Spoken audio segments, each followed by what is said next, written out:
अब देखिए revision sheet 4 में ये फर्स्ट क्वेश्चन है। फर्स्ट क्वेश्चन क्या है, in the given table find the value of variable in given equation. Variables है ना, इन गिवन इक्वेशन वेरिएबल्स ये दिए हैं X Y T A. Equation कौन कौन से, इक्वेशन ये दिए हैं। ओके, इक्वेशन ये दिया है।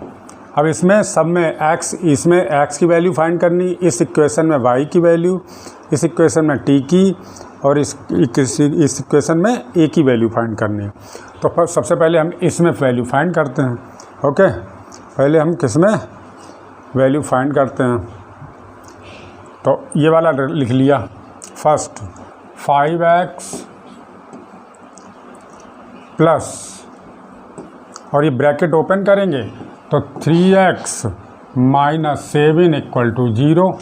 ओके, तो ये 8x हो गया, 8x माइनस 7 इक्वल टू 0, तो 8x बराबर 7, x इक्वल टू 7/8, यानी कि इसमें x की वैल्यू कितनी आ गई, 7/8। तो यहाँ x की वैल्यू इधर लिख लेते हैं, x की वैल्यू कितनी आ गई, 7/8। ठीक है, अब इसमें y की वैल्यू फाइंड करते हैं। इसको इरेज कर देते हैं, इसको इरेज कर दिया। अब यहाँ पर लिखा ये 8 माइनस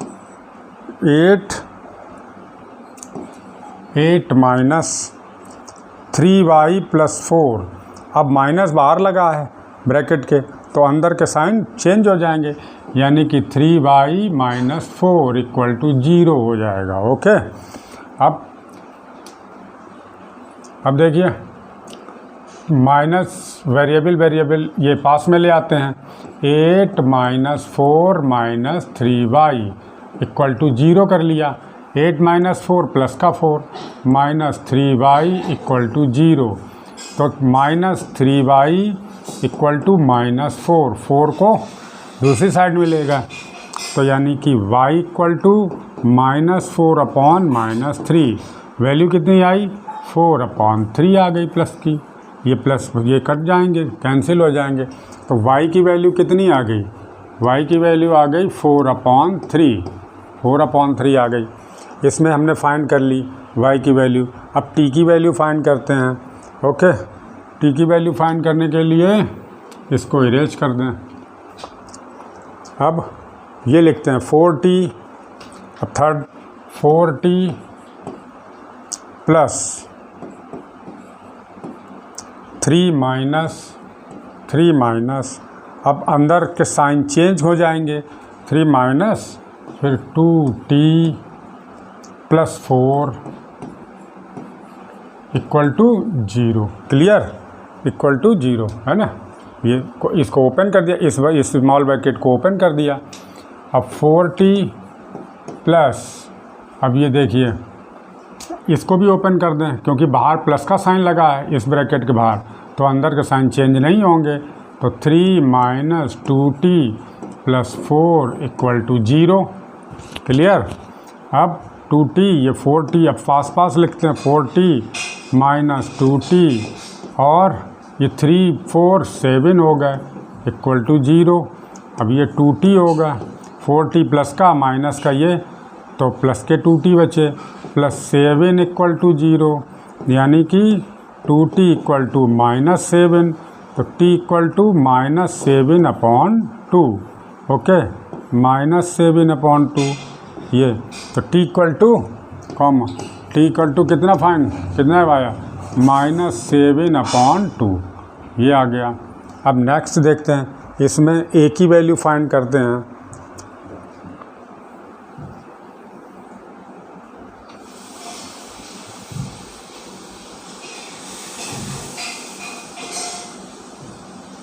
अब इसमें ये माइनस 49, ए की वैल्यू इसमें फाइंड करना हमको। अब देखिए माइनस 49, अब माइनस बाहर लगा है तो अंदर के साइन इसके चेंज हो जाएंगे, तो माइनस 49 हो गया, माइनस 49, और ये प्लस का हो जाएगा, प्लस a, फिर माइनस 5a इक्वल टू 0, तो माइनस 49 और a ए और तो यानी कितना बचेगा -4a इक्वल टू 0। अब कितना -4a इक्वल टू दूसरी तरफ चला जाएगा तो 49 हो जाएगा।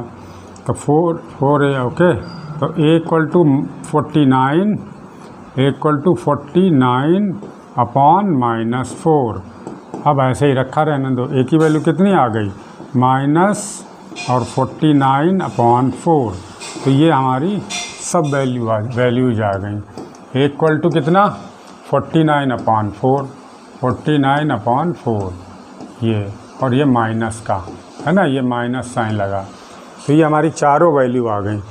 ओके, तो ये 4 मार्क्स का अगर आएगा तो 4 या 8 जैसा भी हो हैं, तो ये हर एक में ज़रा छोटा छोटा सा था, एक ही इसमें वैल्यू फाइंड करनी, इसमें वेरिएबल की वैल्यू सब में फाइंड करनी है, बस 0 लग गई है लास्ट में। अब देखो नेक्स्ट क्वेश्चन देख लो। एक नेक्स्ट है find the mean proportional between 0.32 and 0.8 और 1/36 एंड 1/9। तो मीन प्रोपोर्शन फाइंड करना है। इसका मीन्स क्या है, हमने क्या बताया कि ये यानी कि 0.32 और यहाँ बीच में x है और 0.8 ये हैं 3 नंबर। ओके, यानी कि ये A B C ये मीन प्रोपोर्शन है। तो अब इसको कैसे मानते हैं, A B C कैसे आपको एक्सप्लेन किया गया। तो यानी कि B² इक्वल टू फार्मूला क्या होता है, B² इक्वल टू AC ऐसे होता है। B ये बीच वाला नंबर, मीन प्रोपोर्शन पूछ रहा है ना, यानी कि बीच का नंबर आपसे पूछ रहा है। कंटिन्यूड प्रोपोर्शन आपने पढ़ा होगा। ओके, तो अब देखिए अब यहाँ पर आप क्या आप सॉल्व अप कर रहे हैं, अभी तो मैंने समझाया था आपको, है ना। तो इस तरीके से आप क्या करेंगे, ये इस तरीके से, ठीक है। अब देखिए यहाँ पर क्या करेंगे कि let the mean proportion, okay, mean proportion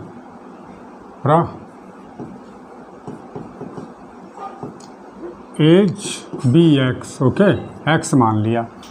तो द नंबर्स आर देन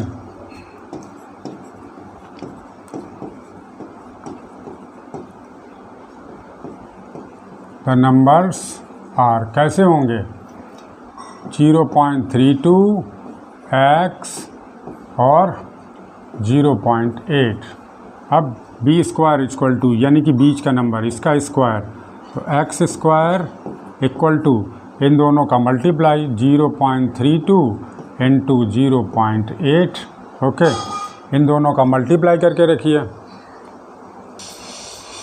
यहाँ पर ये नंबर देख लीजिएगा, यहाँ नंबर ये चेंज हो गया है, यहाँ 0.8 है, यहाँ पर 0.8 है, 0.08। ओके,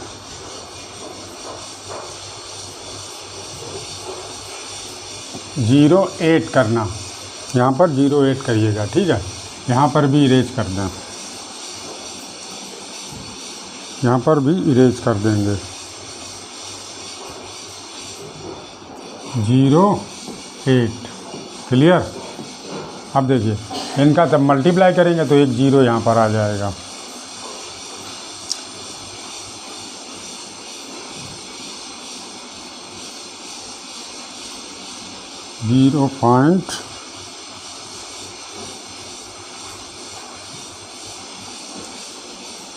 यहाँ पर भी 0.8।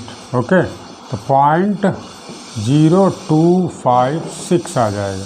फिर इसका अंडर रूट लेंगे तो कितना हो जाएगा 256, ये ऐसे होगा, अपॉन 100 कर सकते हैं, अपॉन 1000। ये डेसिमल नहीं है, ये डेसिमल लग गया है। ओके, ये ऐसे।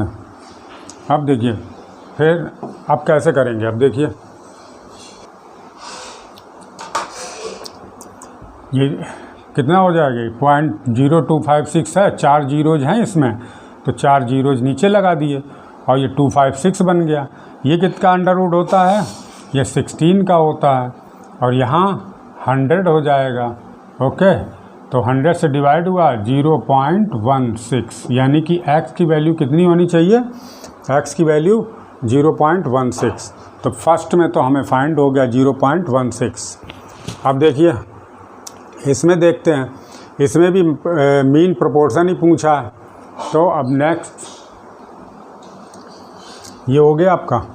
अब देखिए नेक्स्ट वाला, नेक्स्ट ये इसको इरेज कर दें।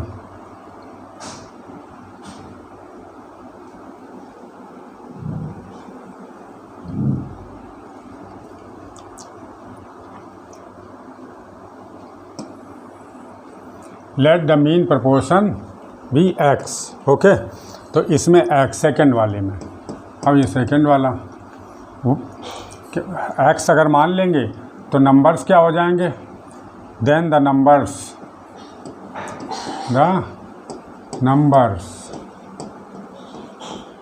आर 1/36 एक्स और 1/9, ये ऐसे हो जाएंगे। अब क्या लगाएंगे, ये ए है, ये बी है, ये सी। ओके, तो B square means X square, यहाँ पर बी स्क्वायर का मीन्स ये एक्स स्क्वायर इक्वल टू इन दोनों का मल्टीप्लाई 1/, कौन सा फॉर्म लगा रहे हैं, B square equal to A C. Okay, और ये ए है, ये बी है और ये सी है। ओके, इस तरीके से ये हम समझाने के लिए इतना लिख दिया, ये आपको नहीं, अब समझने के लिए लिख दिया बस। तो बीच का नंबर जो होता है ना, यानी कि मीन पर, B square equal to A C. अब X square equal to 1/36 into 1/9। Okay, तो X equal to under root of 1/36 into 1/9। अब अलग अलग 1/36 का क्या हो गया, 1/6 इंटू 1/9 का 1/3, तो 1/18, यानी कि मीन प्रोपोर्शन कितना निकला, 1/18। क्लियर है, इजी से हैं बिल्कुल। अब ऐसे ही करते चलेंगे। अब एक क्वेश्चन और कर लेते हैं इसी में। ये तो हो गया ना फाइंड। ओके,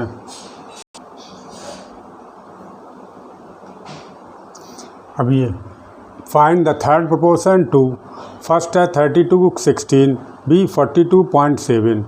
फिर ऐसे ही ये, यानी कि थर्ड प्रोपोर्शन क्या, लास्ट का नंबर यानी कि पूछा जा रहा है, ये ए, ये बी, ये सी।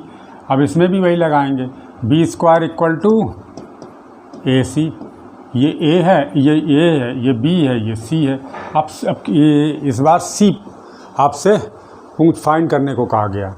तो बी कितना है, 16, तो 16 की जगह पे ये रख दीजिए इक्वल टू ए कितना है, 32। सी आपसे फाइंड कराया, सी आपने एक्स है। ओके, तो ये फार्मूला लगा के B square equal to 4 equal to A C होता है। अब ये देखिए 16 256, तो 16 इंटू 16 कितना हो गया, 256 इक्वल टू 32 इंटू एक्स। तो एक्स की वैल्यू फाइंड हो जाएगी। तो एक्स इक्वल टू 256/32, और जब ये आप डिवाइड करेंगे तो आपका 8 आ जाएगा 32 से, यानी कि X equal to 8। Third proportion 8 होना चाहिए। ओके, सेम तरीके से ये भी कर लेंगे। ये हो गया आपका। अब क्वेश्चन चेंज हो गया, ये बी पार्ट कर रहा है, ये 42.7, ये दूसरे नंबर लिख लिया। ऐसे ही लिखना है आपको, 42.7, ये ए हो गया, ये बी हो गया, ये सी हो गया। क्या लगाएंगे, B square equal to A C. B की जगह पे कितना है, 0.7 का स्क्वायर कर दीजिए। ए की जगह पर 42 इंटू और एक्स रखा है। अब 0.7 का स्क्वायर, तो 0.7 का स्क्वायर कितना होता है, 0.49। ओके, 0.49। अब इक्वल टू 42 इंटू एक्स। अब एक्स इक्वल टू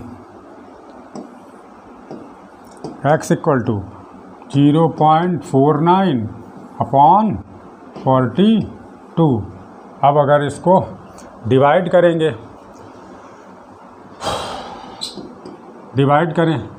तो ये कितना 49/4200 हो जाएगा। तो x इक्वल टू कितना